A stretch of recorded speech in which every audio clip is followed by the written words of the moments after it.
अच्छा जी, आज आपकी फर्स्ट क्लास है introduction to making money from TikTok. आज की क्लास में 4 इंपॉर्टेंट पॉइंट डिस्कस किए जाएंगे। सबसे पहला पॉइंट होगा क्रिएटिविटी बीटा प्रोग्राम या क्रिएटर फंड क्या चीज़ है। ठीक है, आप सबने सुना तो बस यही होगा कि क्रिएटिविटी बीटा प्रोग्राम मोनोटाइज होने वाला अकाउंट है या मोनोटाइज होने वाली टिकटॉक है। ठीक है, लेकिन यहाँ पे हमारे पास एक और प्रोग्राम भी आ जाता है जिसे हम क्रिएटर फंड कहते हैं। ठीक है, दोनों सेम प्रोग्राम है, कोई डिफरेंस नहीं है। क्रिएटिविटी बीटा प्रोग्राम और क्रिएटर फंड दोनों के दोनों सेम प्रोग्राम है, लेकिन ये कि कुछ कंट्रीज़ के अंदर टिकटॉक ने इसे क्रिएटर फंड के नाम से अनाउंस किया और कुछ कंट्रीज़ के अंदर इसे क्रिएटिविटी बीटा प्रोग्राम के नाम से अनाउंस किया। अब यहाँ पे फ्रांस है, फ्रांस के अंदर इसे क्रिएटर फंड कहते हैं। बाकी जो अदर कंट्रीज़ हैं, यूएसए या यूके या इटली या स्पेन है, इसमें क्रिएटिविटी बीटा प्रोग्राम के नाम से इन्होंने अनाउंस किया। दोनों प्रोग्राम सेम ही है, क्योंकि आगे जाकर जब आप अकाउंट्स क्रिएट करोगे तो कुछ के अकाउंट्स के ऊपर क्रिएटर फंड शो होगा, कुछ के अकाउंट्स के ऊपर क्रिएटिविटी बीटा प्रोग्राम शो होगा। तो यह कि दोनों सेम ही है, कन्फ्यूज़ होने वाली कोई बात नहीं है इसके अंदर। इसके बाद यहाँ पे हमारे पास दूसरी चीज़ें आ जाती है कि एलिजिबल कंट्रीज़ कौन सी है टिकटॉक की मोनेटाइजेशन के लिए। इस चीज़ का भी पता होना चाहिए, क्योंकि अभी बस ये है कि लोगों को बस ये पता है कि यूएसए का अकाउंट क्रिएट किया हो तो वो क्रिएटिविटी बीटा प्रोग्राम वाला या क्रिएटर फंड वाला होता है, वो मोनेटाइज टिकटॉक वाला अकाउंट है। लेकिन नहीं, यहाँ पे हमारे पास डिफरेंट कंट्रीज़ है, यूएसए है, यूके है, फ्रांस है, जर्मनी, इटली और स्पेन है। ठीक है, इन कंट्रीज़ के अंदर मोनेटाइजेशन फ़िलहाल टिकटॉक ने अनाउंस की हुई है। फ्रांस के अंदर अभी इसके सिर्फ 10,000 क्रिएटर्स हैं, मतलब कि कंपटीशन भी इतना ज़्यादा नहीं है, कंपटीशन भी कम है। अभी टाइम है इस प्लेटफॉर्म की तरफ मूव ऑन करने का।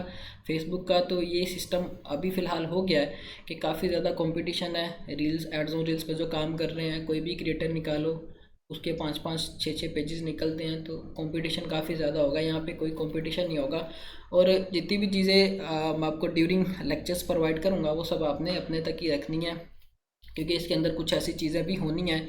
अगर वो आप स्पैम करते हो या दूसरों की हेल्प के थ्रू ही करते हो, मतलब कि आप अपने तरफ से तो माइंडसेट ये बनाया कि मैं इसकी हेल्प करना चाह रहा हूँ, लेकिन ये ना हो कि जिसकी आप हेल्प कर रहे हो वही आगे जाके इस चीज़ों को स्पैम कर दे। तो ये होगा कि फिर आप अपने पाँव पे खुद ही कुल्हाड़ी मारोगे। अपनी बताई हुई चीज़ें जो मैं आपको बताऊँगा वो आपने सिर्फ अपने तक ही रखनी। ठीक हो गया। अब यहाँ पे नेक्स्ट चीज़ आ जाती है हमारे पास, जो इनकी ऑफिशियल वेबसाइट है। इसमें इन्होंने बताया है कि आप किस तरह से एलिजिबल हो सकती हो क्रिएटिविटी बीटा प्रोग्राम या क्रिएटर फंड के लिए। ठीक है, ये जो फर्स्ट पॉइंट इन्होंने लिखा हुआ, creator will need at least 100K authentic video views in last 30 days to be eligible to the program of creator fund. मतलब कि जैसे फेसबुक के ऊपर है कि 60 दिन के बाद आपका वॉच टाइम ड्रॉप हो जाता है, वैसे ही यहाँ पे है कि 1 मंथ के बाद जो आपके 1 लाख व्यूज़ कंसीडर हुए होने हैं वो भी ड्रॉप हो जाने हैं। इसका जो क्राइटेरिया फ़िलहाल इस तरह का कि जैसे फेसबुक के ऊपर रील बोनस का क्राइटेरिया था, उसी तरह का क्राइटेरिया यहाँ पे आपके 1 लाख व्यूज़ कंप्लीट होंगे, आप इस प्रोग्राम के लिए एलिजिबल हो जाओगे। 10,000 फॉलोअर्स कंप्लीट करते हो, आप मोनेटाइजेशन के लिए अप्लाई कर सकते हो। ठीक है, ये चीज़ है। इसके बाद दूसरा पॉइंट इन्होंने ये मेंशन किया हुआ है, सिर्फ मेन इंपॉर्टेंट पॉइंट्स में हाईलाइट करूँगा। दूसरा पॉइंट उन्होंने ये बताया कि क्रिएटिविटी बीटा प्रोग्राम अभी अपनी अर्लियर स्टेजेस के अंदर है, मतलब कि इस प्लेटफॉर्म के ऊपर अभी कॉपीराइट वाला इतना कोई चक्कर नहीं है। ठीक है, आप इस प्लेटफॉर्म पे किस तरह की वीडियोस या किस तरह के क्रिएटर्स फाइंड करके लगा सकते हो, वो सारी चीज़ें मैं आगे 3rd क्लास के अंदर बताऊंगा, अकाउंट के कंटेंट फाइंडिंग के अंदर। ठीक है, उसके अंदर आपको सारी चीज़ें क्लियर हो जाएंगी कि हमने कंटेंट कहाँ से लेना है, किस तरह से उसे एडिट करना है, किस तरह से आगे अपलोड करना है। उससे प्रीवियस क्लास में आपको इस चीज़ का आइडिया हो जाएगा कि हमने अकाउंट किस तरह से क्रिएट करना है, क्रिएटिविटी बीटा प्रोग्राम वाला मैनेज कैसे करना है, कौन कौन सी चीज़ें हैं जो कि हमारा आईपी स्पैम कर देती हैं। सारी चीज़ें अगली क्लास के अंदर होगी। फर्स्ट क्लास है इंट्रोडक्शन बेस्ड पे कि क्या नॉलेज है जो कि आपको होनी चाहिए इस प्रोग्राम के रेलिवेंट। ठीक है, नेक्स्ट पॉइंट इन्होंने ये बताया हुआ है कि किस तरह के क्रिएटर या किस तरह की कम्युनिटी इस प्रोग्राम के लिए एलिजिबल है और कौन कौन सी सबसे हाईली रिकमेंडेड निशीज़ हैं टिकटॉक के ऊपर। सबसे पहले हमारे पास इन्होंने ये चीज़ बताई हुई है कि कैट्स ऑफ कॉमेडियंस, मतलब कि अब टिकटॉक एंटरटेनमेंट वाला प्लेटफॉर्म है, लोग यहाँ पे सिर्फ एंटरटेन होने के लिए आते हैं या अपनी वीडियोस को अपलोड करते हैं, लोगों को एंटरटेन कर, मतलब कि सही एंटरटेनमेंट वाला प्लेटफॉर्म है ये। तो सबसे ज़्यादा यहाँ पे जो क्रेज़ है वो कॉमेडी का है। ठीक है, कॉमेडी सबसे ज़्यादा टिकटॉक के ऊपर।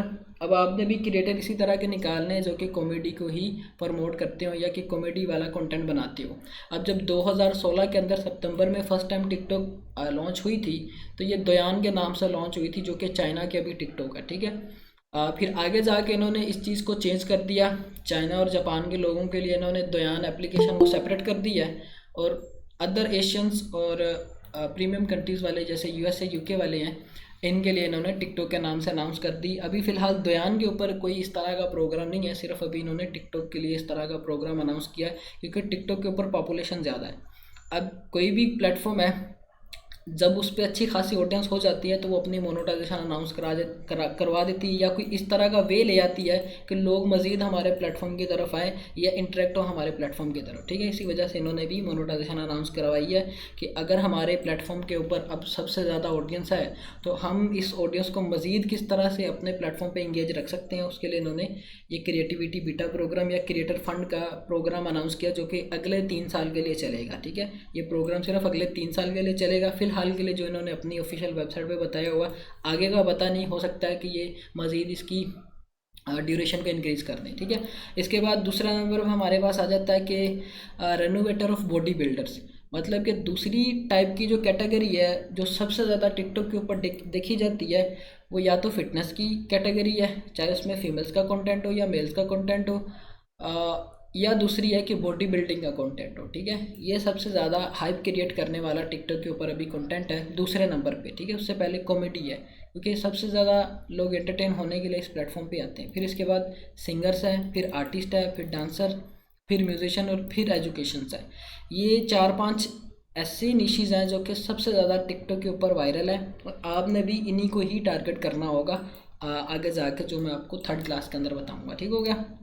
अब यहाँ पे इन्होंने ये बताया कि why do we called it creator fund, कि हम इसे क्रिएटर फंड क्यों कहते हैं। मतलब कि क्रिएटर फंड का मतलब ये कि क्रिएटर्स को हम अब फंड देंगे, पहले कोई फंड नहीं था।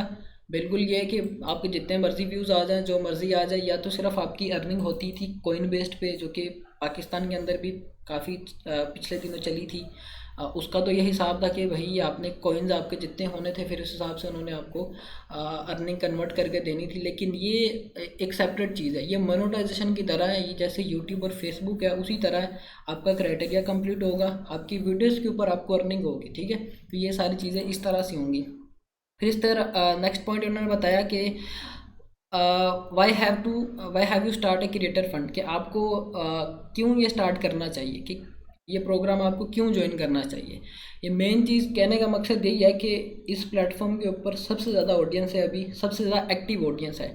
जो पाकिस्तान के अंदर एसईओ का एक्सपर्ट बंदा है, उसने बोला कि किसी टाइम पे फेसबुक के ऊपर सबसे ज़्यादा ऑडियंस होती थी यंग जनरेशन की, लेकिन अभी वो सारी मूव ऑन हो गई है टिकटॉक के ऊपर। टिकटॉक के ऊपर अभी सबसे ज़्यादा जो ऑडियंस है वो 16 साल की एज वाली है। ठीक है, और 16 साल की एज वाली कौन कौन सी चीज़ें देखना पसंद करती हैं, आप सब मैच्योर, आप सबको पता है कि किस तरह की निशीज़ हैं जो कि हम इनको अगर दिखाना चाहें तो हमारी वीडियोस के ऊपर व्यूज़ आ जाते हैं। सबसे ज़्यादा ये खुद के ऊपर, मतलब कि या तो अगर वो पैसों के रेलिवेंट या मनी मेकिंग के रेलिवेंट कंटेंट है आपका, तो वो सबसे ज़्यादा वायरल जा सकता है। या 16 साल के जो लोग होते हैं, उनका ये होता है कि वो अभी ग्रूम हो रहे होते हैं, तो उनको किस तरह से ग्रूम करना या किस तरह की वो चीज़ें देखना पसंद करते हैं ग्रूम होने के लिए अपनी, चाहे वो फिटनेस हो, चाहे वो मनी मेकिंग हो, चाहे वो हेल्थ केयर हो, कोई किसी किस्म का हो, तो उस सब को इंटरेक्ट करने के लिए इन निशेज़ के ऊपर आपको फॉलो करना पड़ेगा। ठीक है, 16 साल की ऑडियंस सबसे ज़्यादा है, फिर उसके बाद 18 से 24 साल की ऑडियंस सबसे ज़्यादा है, फिर आ गई 24 से 35 साल की ऑडियंस सबसे ज़्यादा है। ठीक है, 3rd नंबर पे हमारे पास ये ऑडियंस है।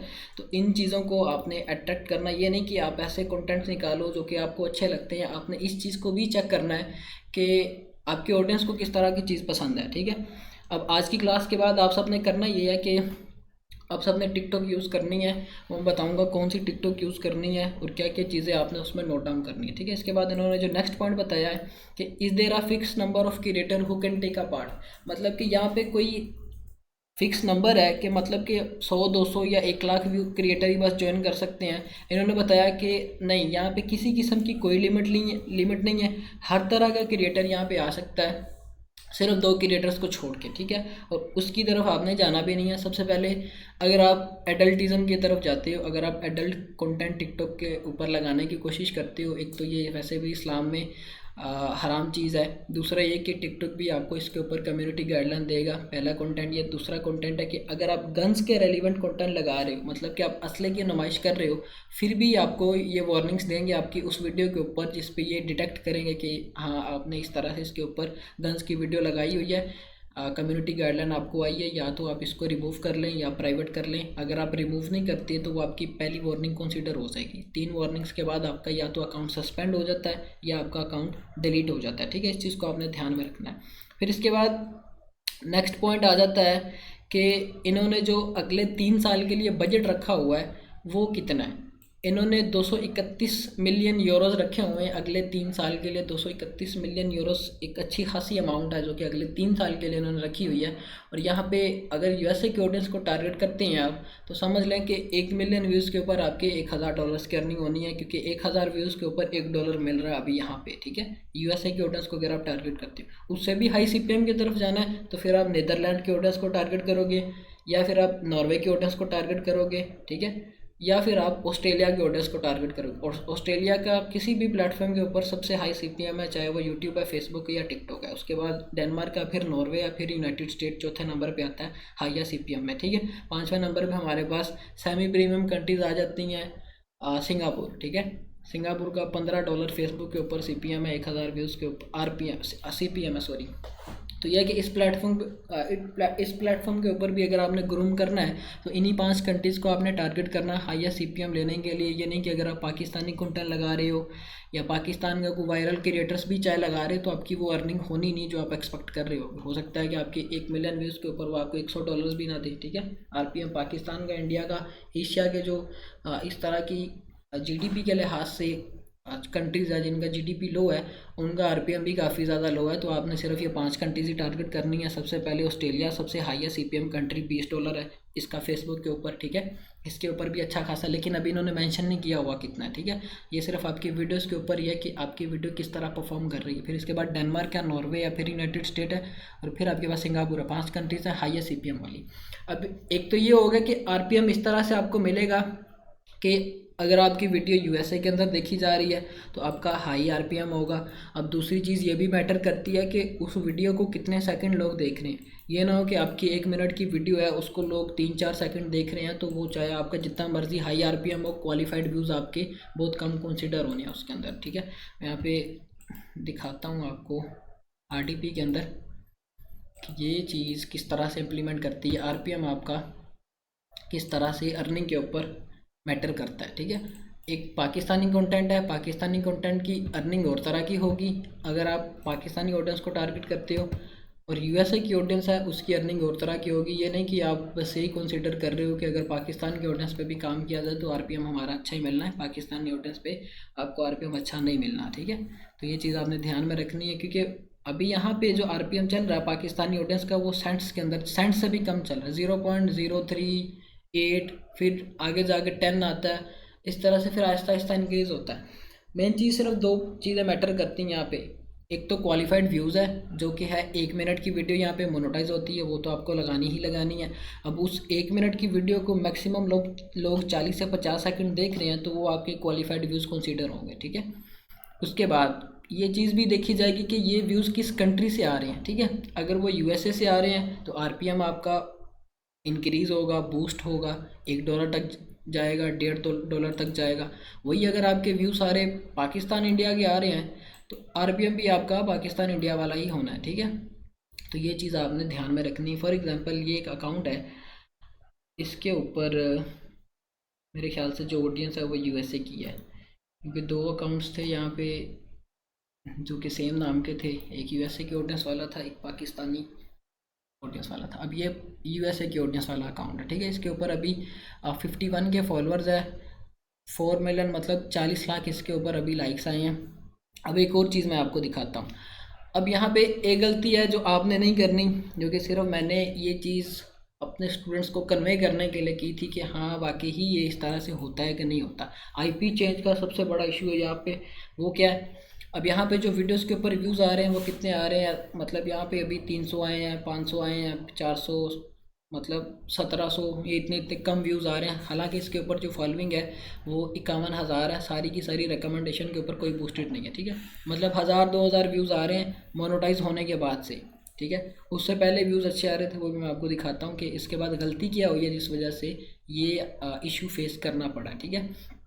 इशू ये फेस करना पड़ा है कि पहले ये इस अकाउंट की सारी मैनेजमेंट हो रही थी आरडीपी के अंदर से, ठीक है। जैसे ही इसका आईपी चेंज हुआ है, इसको लॉगिन किया पाकिस्तानी आईपी के ऊपर, चाहे वो वीपीएन लगा के आप करते हो, चाहे वो आप जो दूसरी एप्लीकेशन है अनलॉक ऑल रीजन वाली उसके थ्रू करते हो, तो आईपी चेंज होगा, अकाउंट आपका फ्रीज हो जाना, चाहे जितनी मर्जी आपकी ऑडियंस हो। अब यहाँ पे कितने व्यूज़ आ रहे हैं? 10,000 10,000 10,000, ये सारे व्यूज़ आ रहे थे मोनेटाइज होने के बाद से, जब इसका आईपी चेंज नहीं हुआ था। जब इसको लॉगिन किया गया मोबाइल के अंदर, सारी रीच इसकी डाउन हो गई और व्यूज़ आना भी बंद हो गए, ठीक है। मोनेटाइज होने से पहले इसकी रीच क्या थी वो भी मैं आपको दिखाता हूँ। मोनेटाइज होने से पहले इसकी रीच ये चेक करें। इस वीडियो के ऊपर 30 मिलियन व्यूज़ है, इस वीडियो के ऊपर 1.1 मिलियन व्यूज़ है। देखिए मैंने अपनी प्रोफाइल पे वीडियो शेयर की थी, उसके ऊपर भी मैंने बताया था यही कि अगर आपके मोनेटाइज होने के बाद यूएसए के अंदर इतने व्यूज़ आते हैं, 30 मिलियन व्यूज़ आपके आते हैं, तो समझ ले 25 से 30 हज़ार डॉलर से आपके, जो कि सिंगल वीडियो आपको दे रही है, और ये मिलते भी हैं इस प्लेटफॉर्म के ऊपर, ठीक है। अब इस पे जो अर्निंग हो रही है वो किस तरह की हो रही है, या आरपीएम किस तरह का चल रहा है, वो सारी चीज़ें मैं आपको दिखाता हूँ, जो कि यूएसए बेस्ड पे सारी हो रही है। और आपने टारगेट भी बस यूएसए की ऑडियंस को करना है। ये सारी चीज़ें आप चेक करोगे चैट जीपीटी के थ्रू चेक कर लो, या आप चेक कर लो विकीपीडिया के थ्रू, ठीक है। मैं चैट जीपीटी रेकमेंड करूँगा, उसके थ्रू आप इस जितनी मर्जी इन्फॉर्मेशन निकाल लो कि सबसे हाईली रिकमेंडेड सोशल थिंग्स कौन सी हैं यूएसए के अंदर, किस तरह की चीज़ें हैं, या किस तरह का क्रेज़ है अभी टिकटॉक के अंदर, या सबसे वायरल न्यूज़ कौन सी है टिकटॉक के अंदर, ठीक है। तो ये अभी इसका जो आरपीएम चल रहा है वो $1.14 चल रहा है, ठीक है। और इसकी जो अर्निंग हुई है ऑलमोस्ट $1,000 के करीब है। उतने हज़ार इसके व्यूज़ नहीं है, मतलब कि जितनी फिर इसकी अर्निंग हुई है 1,000 व्यू से कम पे इसको $1 मिल रहा था इस अकाउंट के ऊपर। मतलब कि 1,000 व्यू पे $1 नहीं मिल रहा था, इससे कम ही व्यूज़ के ऊपर $1 की अर्निंग हो रही थी। तो अब यहाँ पे एक और चीज़ समझने वाली ये है कि अब ये यहाँ पे $900 की अर्निंग हुई है, ठीक है।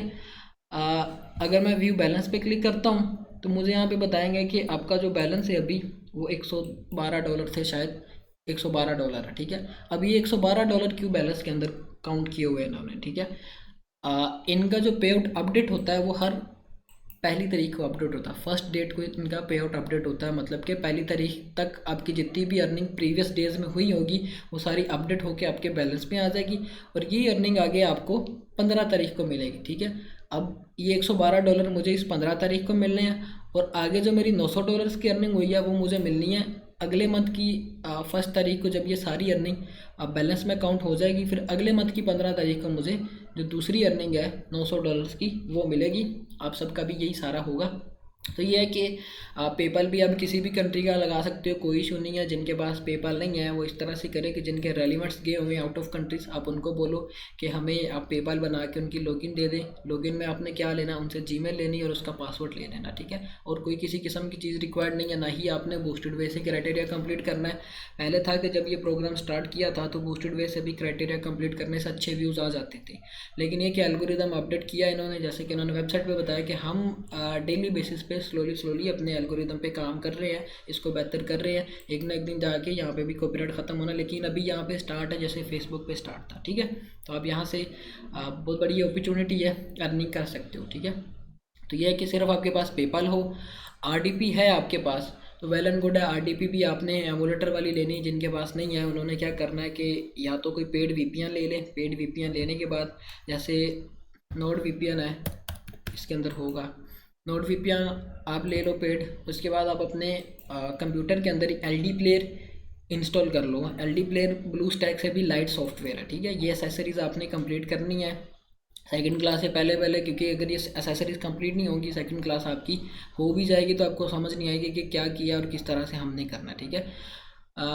एलडी प्लेयर आपके पीसी में हो या फिर आपके पास आरडीपी हो एमुलेटर वाली, दोनों में से कोई एक चीज़ होनी चाहिए। अगर अपने पीसी में करना है तो आपके पास साथ एक नोड वीपीएन भी होना चाहिए, और वहीं पे रह के अपनी सारी अपनी एक्टिविटी करनी है।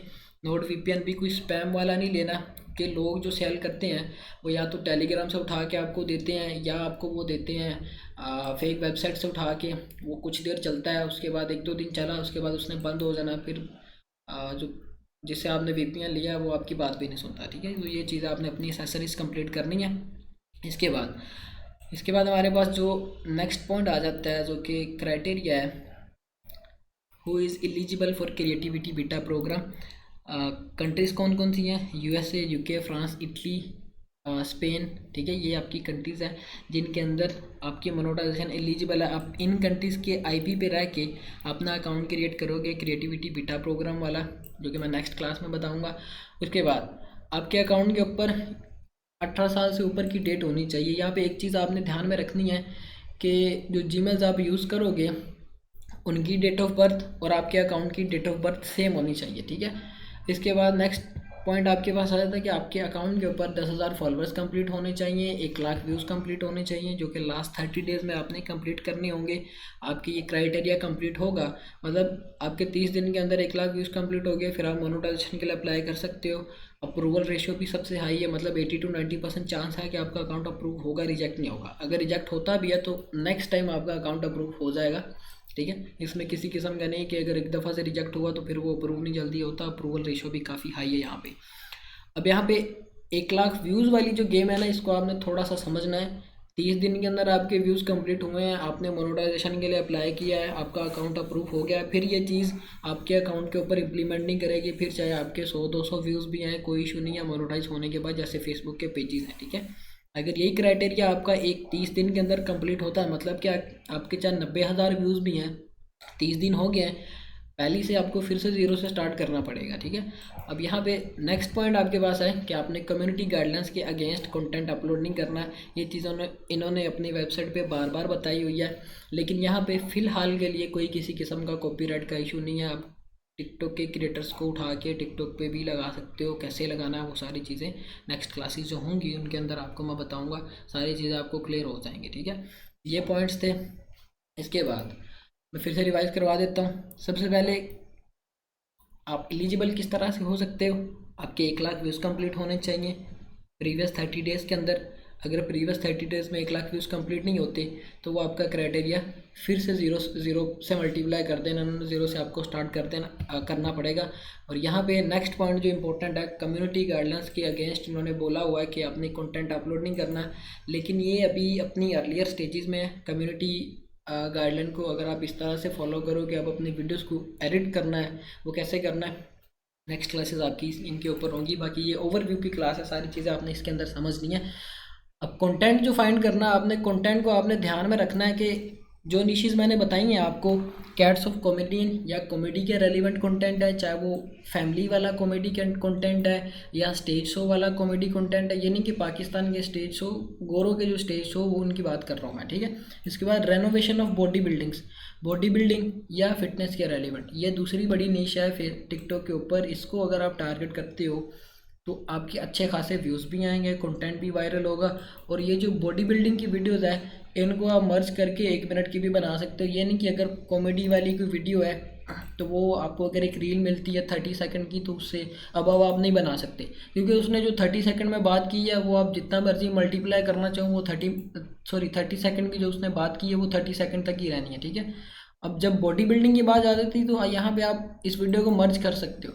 मतलब कि अगर एक बॉडी बिल्डर परफॉर्म कर रहा है स्टेज के ऊपर, आप उसके साथ दूसरा क्लिप भी अटैच करके 1 मिनट की प्रॉपर वीडियो बना सकते हो, उनका कंपैरिजन करवा सकते हो या उनको वर्सेस करवा सकते हो कि हाँ इसका और इसका कंपैरिजन आप बताओ कि हाँ कौन अच्छा है। ठीक है, तो ये है कि ऑडियंस में हाइप क्रिएट करने वाला ये कंटेंट है, अच्छी हाइप क्रिएट करता है। अब जो मैंने आपको पहले अकाउंट दिखाया वो कॉमेडी वाला कंटेंट था सारा, उसके ऊपर उसका क्या सारा है, मतलब उसके ऊपर जो वर्किंग हुई है वो अभी 30 दिन नहीं हुए उस पर वर्किंग हुए, और इसकी रीच इतनी अच्छी हो गई है सारी।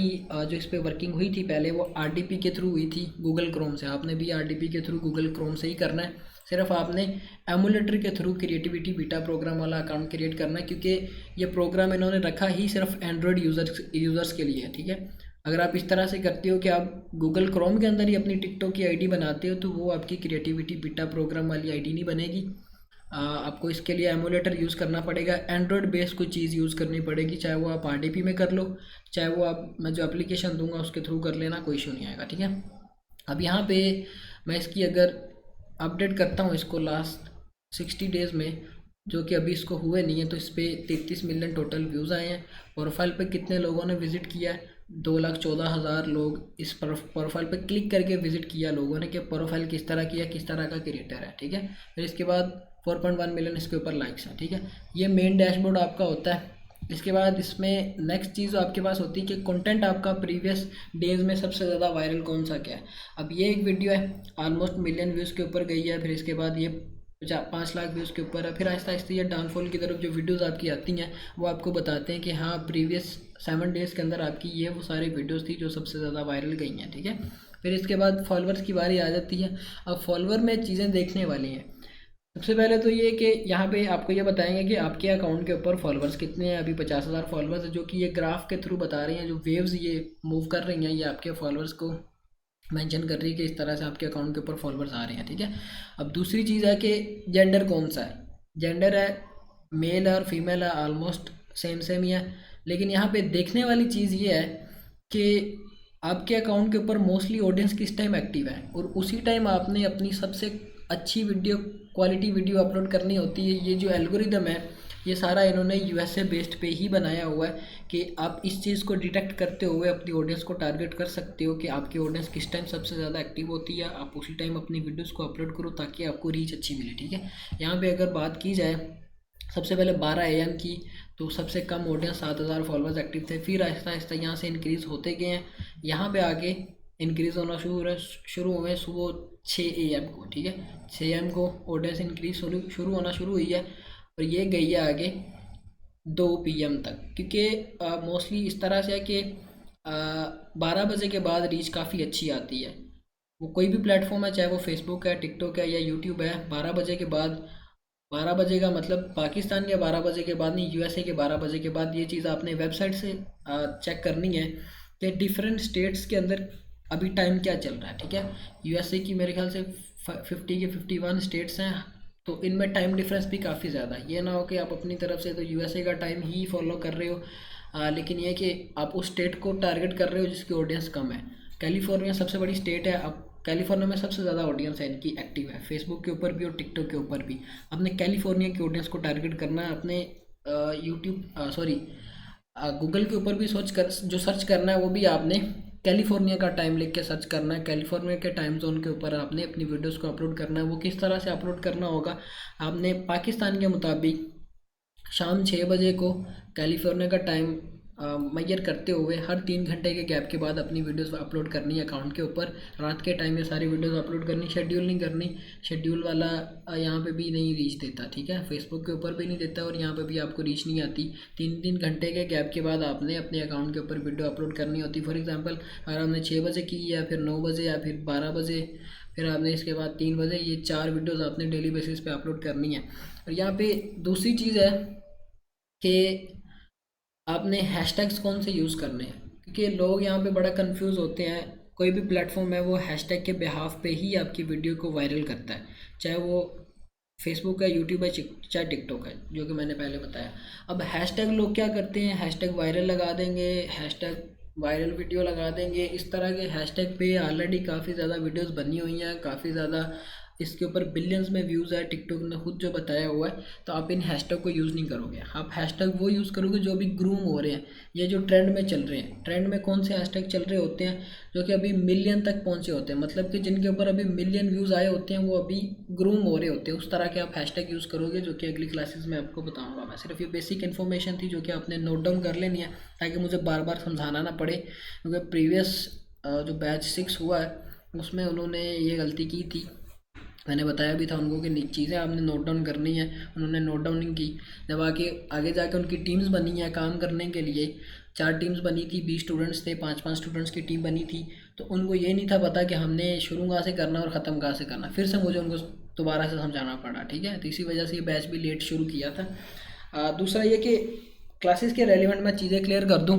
अब जब आपकी क्लासेस ख़त्म होनी है, आप 40 स्टूडेंट्स हो, 10-10 स्टूडेंट्स के 4 ग्रुप बनेंगे, 8 ग्रुप नहीं बनने, 5-5 स्टूडेंट्स के, 10-10 स्टूडेंट्स के 4 ग्रुप बनेंगे। वो मैं चेक करूँगा कि सबसे ज़्यादा एक्टिव स्टूडेंट्स कौन से हैं ग्रुप के अंदर, ठीक है। जो एक्टिव स्टूडेंट्स होंगे उन्हीं को मैंने आगे टीम्स में ऐड करना है। उनकी वर्किंग किस तरह से होनी है, निशेष मैं उन्हें खुद बताऊंगा, जो उन्होंने फाइंड आउट करनी होगी। आप में से कोई एक लीड रोल करेगा आपकी कम्युनिटी के अंदर। अपनी सारी कम्युनिटी को आप देखोगे कि हाँ क्या प्रोग्रेस चल रही है, किस तरह से काम कर रहे हैं, मतलब कि आप 10 लोग एक दूसरे के साथ कंबाइन होकर काम करोगे।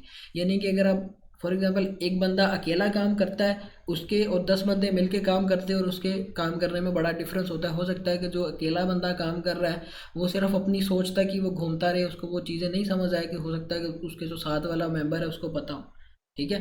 तो ये है कि जब आप 10 मेंबर मिल के काम करोगे तो इस तरह से होगा कि जो चीज़ आपको नहीं आती हो सकता है कि उसका सोल्यूशन आपके टीममेट को आए, ठीक है। और जो लीड रोल करेगा, आपको जो लीड करेगा, आपकी सारी टीम की जो अपडेट्स लेगा, वो आगे मुझे कन्वे करेगा। जितने भी डेली बेसिस पे क्वेश्चंस होंगे वो मुझे एक नोटपैड पे लिख के शेयर किया करेगा, उनका आंसर मैं आगे उसे किया करूँगा, और वही आगे फिर आपको बताया करेगा, ठीक है। क्योंकि अभी इस तरह से कि मेरी व्हाट्सएप पे काफ़ी ज़्यादा मैसेजेस आते हैं, तो मैं सिर्फ अभी ग्रुप्स को ही देखता हूँ कि ग्रुप के अंदर क्या एक्टिविटी हो रही है। अगर आप पर्सनली मुझे मैसेज करोगे तो हो सकता है कि मेरी नज़रों के सामने आ भी जाए तो मैं देखूँ ना, क्योंकि पर्सनली ये ऑलरेडी काफ़ी ज़्यादा मैसेज है। तो मैंने अभी जो कम्युनिटीज़ बनी है मैंने उनको देखना है कि हाँ अभी कम्युनिटी के अंदर क्या काम हो रहा है, ठीक है। कम्युनिटी के अंदर जो आपका क्वेश्चन होगा मेरी नज़र के सामने आया तो मैं उसका लाजमी से रिप्लाई करूँगा। अगर वही क्वेश्चन आप प्राइवेट भी कर रहे हो, ग्रुप में भी कर रहे हो, तो फिर वो सही से नहीं काम करेगा, ठीक है। तो ये समझ लो कि मुझे भी परेशान करने वाली बात और ख़ुद को भी परेशान करने वाली बात है। तो आज की क्लास के बाद आपकी कम्युनिटी मैं ओपन कर दूँगा, आपके जितने भी क्वेश्चंस होंगे आप उसमें करोगे। कल का जो आपका टास्क है वो ये है कि आपने अपनी एसेसरीज़ कंप्लीट करनी है। या तो आप आरटीपी ले लो एमुलेटर वाली, या फिर आप वीपीएन ले लोगे, पेड नोड वीपीएन ले लो और अपने पीसी में काम कर लो एलडी प्लेयर के थ्रू, क्योंकि ये लाइट सॉफ्टवेयर है, मोस्टली लो एंड पीसीस के ऊपर भी चल जाता है। सारी अपलोडिंग भी आप यहीं से करोगे, ठीक है। आज की क्लास ख़त्म होगी। अब जिनके जो क्वेश्चंस हैं वो वन बाय वन आप हैंड रेज करके कर सकते हो, ठीक है। जी उसामा, क्या क्वेश्चन आपका? अस्सलाम वालेकुम मोहसिन, थैंक यू यार, बहुत अच्छी क्लास थी। मुझे ये बताएं कि आपने एलडी प्लेयर और नॉर्ड वीपीएन का तो बता दिया, मुझे ये बताएं कि आरडीपी एमुलेटर वाली कहाँ से परचेज की जा सकती है, रीजनेबल कोई रिसोर्स या वेबसाइट? ऐसा मैं आपको आपके ग्रुप के अंदर ही नंबर शेयर कर दूंगा, क्योंकि अगर आप वेबसाइट से बाय करते हो, चाहे वो जैन वाले हैं, वो आपको या तो शेयर दे देंगे या प्राइवेट भी आप ले लेते हो तो वो आपको तंग काफ़ी ज़्यादा करती है, वो अच्छे से नहीं चलती। अब ये जो मैं यूज़ कर रहा हूँ 8 GB 8 कोर की आरडीपी 5,000 रुपये की, 5500 रुपये की मुझे तो दे रहा था, लेकिन अभी उसने रेट अपडेट किए हैं। मैं उसको बोलूँगा जो मेरा सेलर है कि भाई ये मेरी कम्युनिटी के स्टूडेंट्स हैं, इनको आपने कम प्राइस पे देनी है। 6,000 रुपये तक कोशिश करवाऊँगा कि मैं करवा दूँ, ठीक है, कोई इशू नहीं है। मैं आपके ग्रुप में नंबर शेयर कर दूँगा इसका। एक चीज़ और मुझे बता दें। हम्म। फॉर श्योर लास्ट थिंग ये थी, गूगल वगैरह की आरटीपी भी होती हैं, वो भी चल सकती हैं, या जो रिसोर्स आप दे रहे हैं वो बेहतर है? अच्छा मैं बताता हूँ। अब यहाँ पे 3 तरह की आरडीपीज़ है जो मोस्टली यूज़ होती हैं।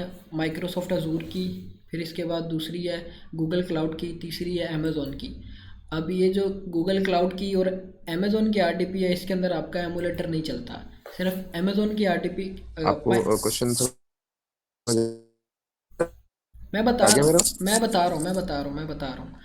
सिर्फ आपकी आरडीपी चलती है माइक्रोसॉफ्ट अजूर की, मतलब कि एमुलेटर वाली आरडीपी सिर्फ आपकी माइक्रोसॉफ्ट अजूर की चलती है।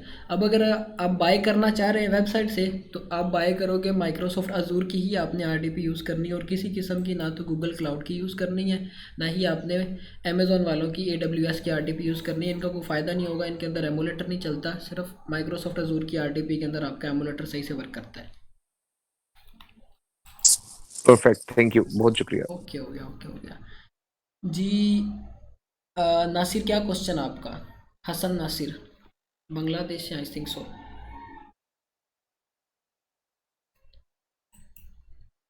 सर जी मेरा क्वेश्चन है, हम्म। मैं जब आरडीपी यूज करूंगा, आरडीपी कुछ दिन बाद तो रिन्यू होता है बा दूसरा आरडीपी लेना पड़ता है, तो उस टाइम पे जो आईपी चेंज होगा, इससे व्यूज का फ्रीज होने का चांस है कि नहीं?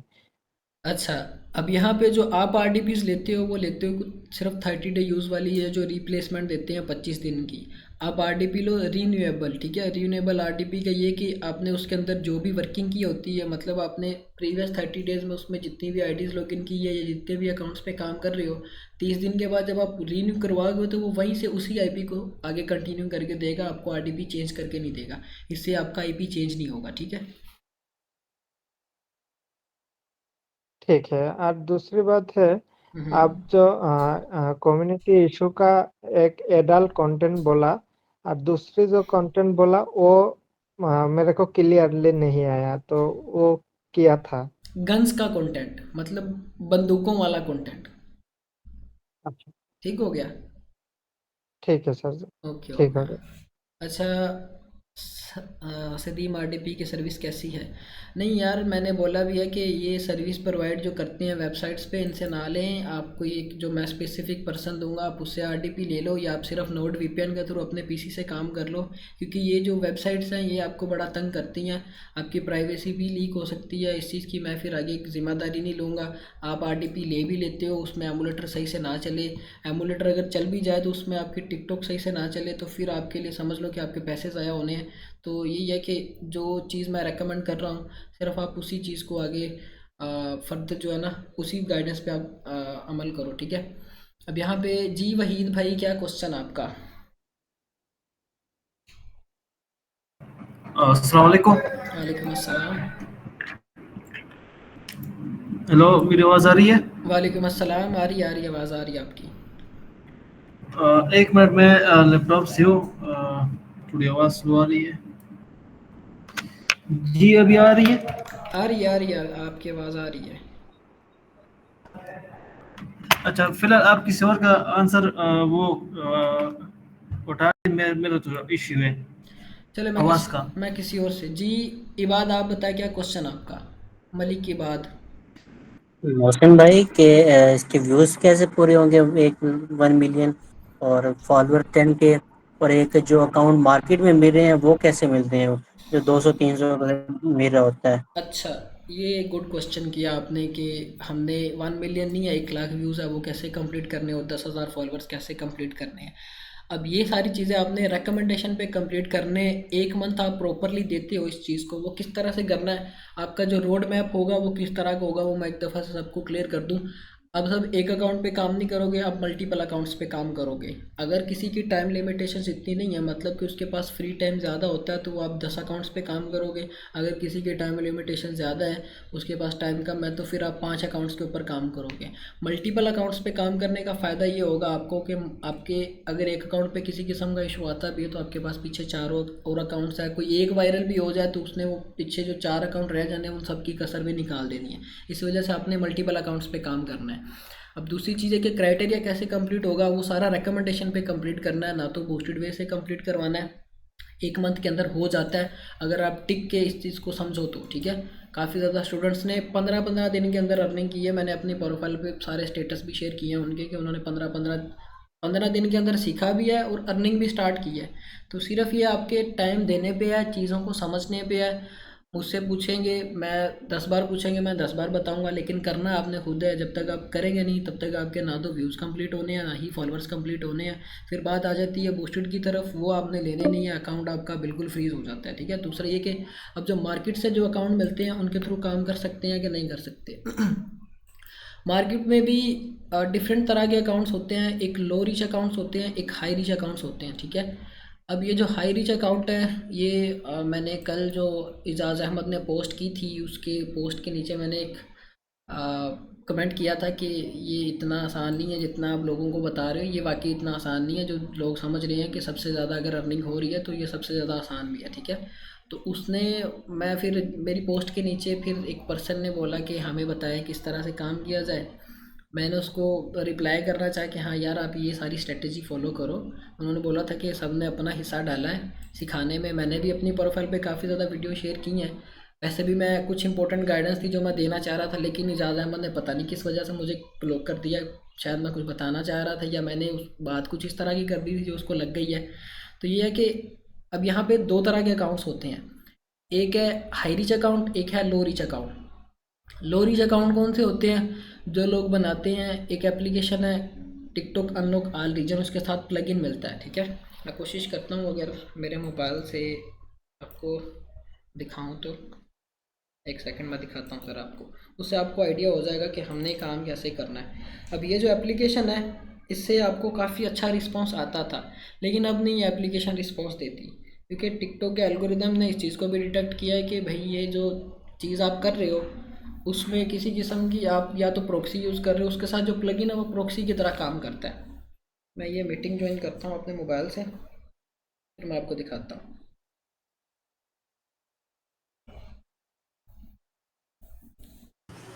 मेरे पास वो एप्लीकेशन पड़ी हुई है। अच्छा जी, अब ये है कि एक सेकंड ज़रा, ये आपके पास है प्लगइन, ठीक है।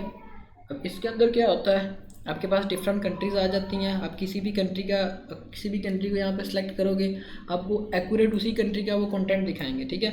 और उसके बाद आपने नीचे एक चीज़ को ध्यान में रखना है कि आपने फोर्स रीजन मोड को ऑन करना होता है कि उसी रीजन का आपको वो फोर्स करके कंटेंट दिखाए।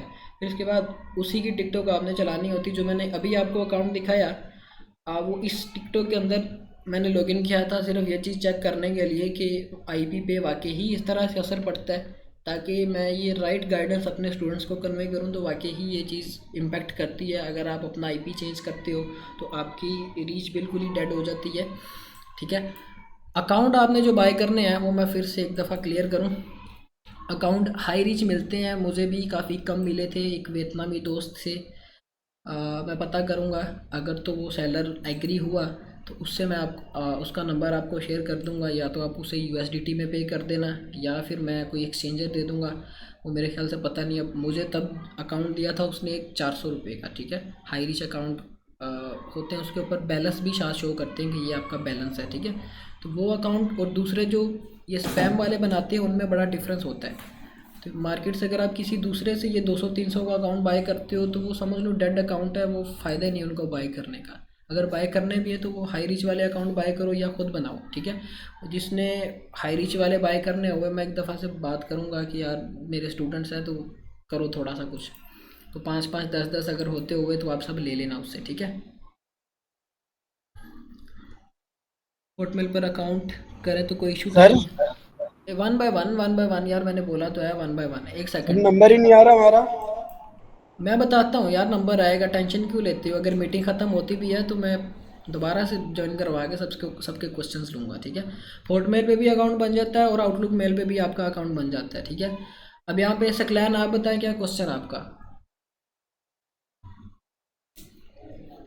जल्दी जल्दी से फिर क्वेश्चंस लेते हैं क्योंकि बंदे काले पड़ रही हैं। जी सकलैन, क्या मोहसिन क्वेश्चन भाई आपका? थोड़ी ना थोड़ा सा अस्सलाम ना वालेकुम। समराइज। One by one. जी सकलैन बोलें। अस्सलाम वालेकुम मोहसिन भाई, क्वेश्चन बस ये है कि जो पेड वीपीएन है तो हम्म, सिर्फ नोड ही यूज करना है या वो सर्फ या विंडसक्राइब कोई भी यूज कर सकते हैं? कोई भी यूज़ कर सकते हो, कोई इशू नहीं आएगा आपको, ठीक है, चाहे वो नोड है बस चाहे यही चाहिए सब्सक्राइब। सर। जी बहुत शुक्रिया। जी बाबर, क्या क्वेश्चन आपका, अब आप बताएं। मोहसिन भाई थोड़ा समराइज कर देना रोड में फर्स्ट बाय फर्स्ट, थोड़ा सा मैं मैं ये आपकी स्टार्ट कम्युनिटी से। कम्युनिटी के अंदर आपकी मैं वॉइस कर दूंगा, आप उसको सुन लेना, आपको सारी चीज़ें फिर क्लियर हो जाएंगी। नहीं तो आप दोबारा से क्लास देख लेना, रिकॉर्डेड फॉर्म में भी मिलेगी, सारी चीज़ें क्लियर हो जाएंगी आपको, ठीक है। Okay sir. जी हैदर अली, क्या क्वेश्चन आपका? अस्सलाम वालेकुम। आवाज़ आ रही है मेरी? वालेकुम अस्सलाम, आ रही है आवाज़ आपकी। जी मुझे ये पूछना था कि एक तो ये एलडी प्लेयर का आपने बताया था, ये एलडी प्लेयर का मुझे समझ नहीं आया था, इसका आप बता दीजिएगा। और जो पेपैल हमने यूज़ करना है, अगर ये हम बनवाना खुद अपना बनाना चाहें तो क्या यूकेएलटीडी वगैरह के थ्रू हम बना सकते हैं? अच्छा, अब यहाँ पे एलडी प्लेयर का ये है कि ये आपके एंड्रॉयड की तरह काम करता है, जैसे आपका ब्लू स्टैक है, ठीक है। ब्लू स्टैक भी आपको एंड्रॉयड बेस चीज़ें प्रोवाइड करता है और एल डी प्लेयर भी। लेकिन L D player light software है। नेक्स्ट क्लास जो अकाउंट क्रिएशन की होगी, मैं दोनों से आपको अकाउंट क्रिएट करके भी बता दूंगा और दोनों के यूजेस किस तरह के हैं और किस तरह करना है वो सारी चीज़ें भी समझा दूंगा। और अगर खुद का पेपल बनाना है, आप यूके की बिल्कुल एलटीडी पे बनवा सकते हो। लेकिन ये है कि अब आपके पेपल के अंदर एलटीडी की जो एक्यूरेट चीज़ें हैं, एक्यूरेट एड्रेस है, वो सारी चीज़ें आपने इनपुट करनी होती हैं। अगर आप थोड़ा सा भी इसके अंदर चेंजेस करते हो तो जब आपकी अमाउंट आती है पेपल के अंदर, फिर जब आपकी अमाउंट आएगी, बड़ी अमाउंट आएगी, तो वो वेरिफिकेशंस करेंगे। जब डिटेल मैच नहीं होगी तो आपको कभी भी वो आपकी पेमेंट रिलीज़ नहीं करेंगे, ठीक है। तो ये चीज़ को ध्यान में रखते हुए आपने अपना पेपल क्रिएट करवाना है। अच्छा, पेपैल किसी भी कंट्री का हो सकता है? बिल्कुल किसी भी कंट्री का आप यूज़ कर सकते हो, कोई इशू नहीं आएगा। आपकी तरफ से क्या रिकमेंडेड है, मतलब कि हम किस तरह से फिर इस्तेमाल करें पेपैल का?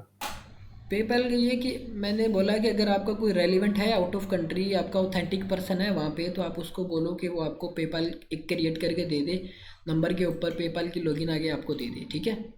वो मैं रेकमेंड करूँगा। अगर आप अपनी एलएलसी या एलटीडी पे करते हो, एक्यूरेट डिटेल पे बनाते हो, तो फिर कोई इशू नहीं है, उस पर आप बनवा सकते हो। जी बिलाल अहमद, क्या क्वेश्चन आपका?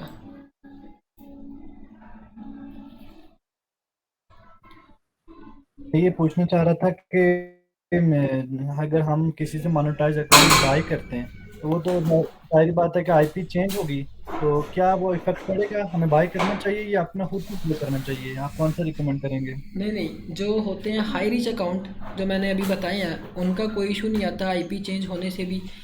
अगर आप दूसरे अकाउंट बाय करते हो, जो मार्केट में ग्रुप्स के अंदर 2-2, 300 रुपए के दे रहे हैं, उनके चेंज होने से आपको प्रॉब्लम फेस करना पड़ती है, ठीक है। ये जो मैं भी अभी अकाउंट यूज़ कर रहा हूँ वो हाई रीच वाला अकाउंट है। वो बोलता है इसको हाई रीच, या पता नहीं अब किस कैटेगरी का अकाउंट है ये। तो ये अगर आप यूज़ करते हो फिर कोई इशू नहीं आएगा। लेकिन मार्केट में जो भी मिल रहे हैं तो उनमें पाकिस्तानी आइडियंस होती है, जिस तरह जून एलिया वगैरह इस तरह की उनकी पोइट्री के रिलेटेड उन्होंने बनाए होते हैं। तो फिर जाहिर बात है हम उनका कंटेंट भी चेंज करेंगे, नाम भी चेंज करेंगे, फिर उनमें हम यूएस से ऑडियंस टारगेट करेंगे, तो क्या आसान होगा?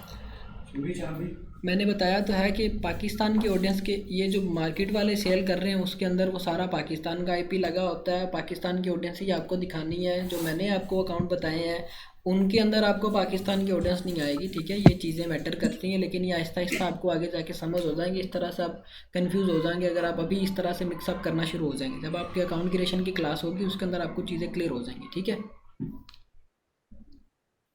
ठीक है, तो अगर नहीं हम अपना अकाउंट बना के तो बूस्टेड जो फॉलोवर हम ले सकते हैं, तो वो काउंट होते हैं कि नहीं होते हैं? वो काउंट होते हैं लेकिन उसका कोई फ़ायदा नहीं है, उससे आपका अकाउंट फ्रीज हो कंपेन जाता चला है। के आपका अकाउंट फ्रीज हो जाता है उससे। जो कंपेन चलाते हैं मैं वही एजेंसी जो बता रहा हूँ, क्रिएट मैं करती वही है, तो बता वो रहा हूँ, मैं वही बता रहा हूँ। कैंपेन चला के चाहे आप ले लो चाहे आप वेबसाइट से ले लो, दोनों से आपका अकाउंट फ्रीज हो जाता है, आपकी फॉलोइंग आ जाती है। कैंपेन चला के अगर आप फॉलोअर्स लेते हो, पाकिस्तान के फॉलोअर्स आएंगे, सारा पाकिस्तान का कंटेंट आएगा, ठीक है। और अगर आप यूएसए के फॉलोअर्स लगवाते हो तो उसकी कॉस्ट आपको काफ़ी ज़्यादा आती है, $200-250 आपके 10,000 फॉलोअर्स के ऊपर लग जाते हैं। ठीक है, बहुत शुक्रिया। ठीक हो गया जी। एमडी सालेह अहमद, क्या क्वेश्चन आपका? भाई मेरा क्वेश्चन ये है कि आपने कहा आरडीपी से और वीपीएन से अकाउंट मैनेज कर सकता है। मेरा क्वेश्चन है कि मैं प्रॉक्सी से अकाउंट मैनेज कर सकता हूँ क्या? बिल्कुल। और दूसरी मेरी क्वेश्चन है, एक आरडीपी तो एक ही आईपी होते हैं, एक आरडीपी से कितना टिकटॉक अकाउंट मैनेज कर सकता है? हाँ, सबसे पहली चीज़ आ जाती है कि वीपीएन की जगह पे अगर आप प्रॉक्सी यूज़ करती तो वो आपके लिए उससे भी ज़्यादा फ़ायदेमंद चीज़ है, ठीक है। प्रॉक्सी से आपका बिल्कुल भी नहीं होता कि आपका आईपी चेंज होगा, क्योंकि वो आपके पीसी के डीएनएस में लगती है। और दूसरे के एक आईपी पे रह के आप मल्टीपल अकाउंट्स मैनेज कर सकते हो। आरडीपी में चाहे तो आप 100 अकाउंट मैनेज करो, मैं अभी 20 अकाउंट मैनेज कर रहा हूँ, मेरी टीम मैनेज कर रही है। डिफरेंट आरडीपीज़ के अंदर मल्टीपल अकाउंट्स, कोई इशू नहीं आएगा आपको। मल्टीपल अकाउंट्स पे आप एक आरडीपी या एक आईपी पे रह के काम कर सकते हो। ठीक हो गया जी। बख्तावर अली, क्या क्वेश्चन आपका?